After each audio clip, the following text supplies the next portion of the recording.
Adapun beberapa pemikir abad ke-19 ya setelah Ibnu Khaldun itu ada Auguste de Comte yang bisa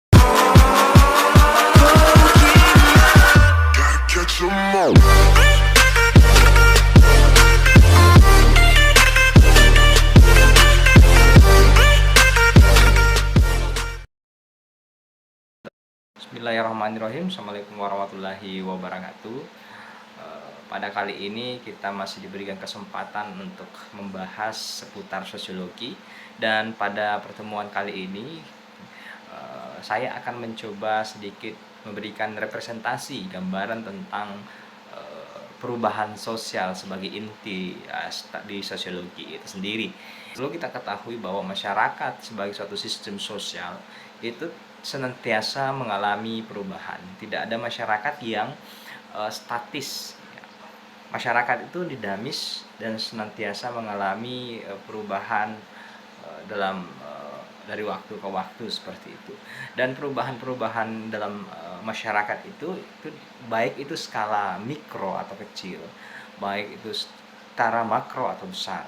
Nah, perubahan-perubahan kecil yang terjadi dalam masyarakat itu bisa kita lihat dari perilaku-perilaku individu, tindakan-tindakan individu, atau pola pikir individu itu sendiri.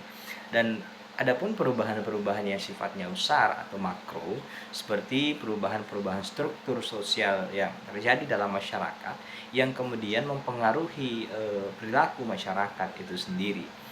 Nah, dan adapun beberapa perubahan-perubahan yang di mana ada yang bersifat cepat, ada yang bersifat lambat.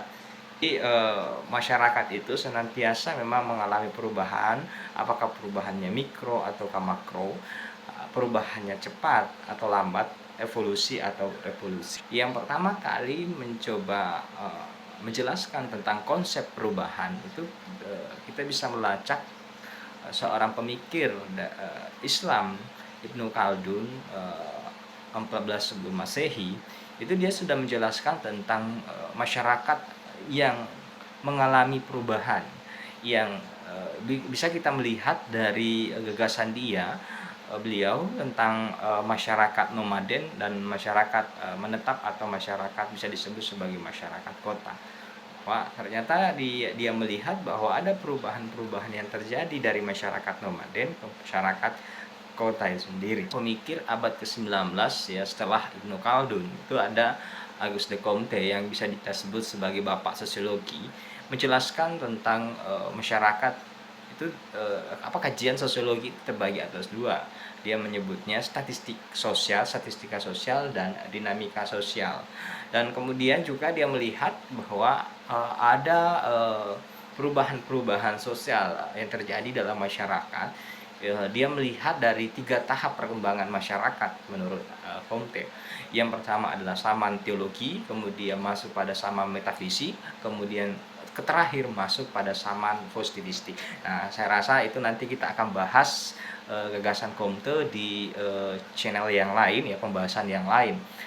Kemudian juga ada beberapa tokoh yang mencoba juga menjelaskan tentang perubahan-perubahan sosial itu, seperti misalnya kita melihat Durkheim ya, melihat masyarakat itu dari masyarakat mekanik ke masyarakat organik, atau solidaritas mekanik ke solidaritas organik.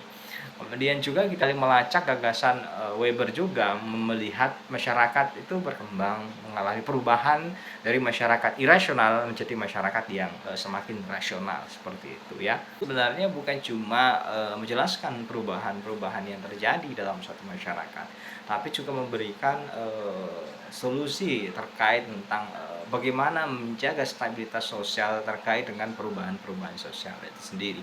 Karena perlu kita ketahui bahwa masyarakat itu senantiasa berkembang dan mengalami perubahan, dan kita agak sulit untuk memprediksi, dan bahkan tidak bisa diprediksikan. Berbeda dengan ilmu alam yang dimana itu bisa diprediksikan, siang dan malam itu bisa diprediksikan. Berbeda dengan ilmu sosial yang dimana apa yang akan saya lakukan ke depan, apa yang akan terjadi 5 menit ke depan, saya tidak bisa menebak. Itulah yang kemudian sebenarnya dikritik oleh para pemikir kritis dari Frankfurt tentang epistemologi positivisme. Nah, nanti ini kita akan bahas tentang bagaimana positivisme melihat masyarakat itu sebagai seperti alam, ya.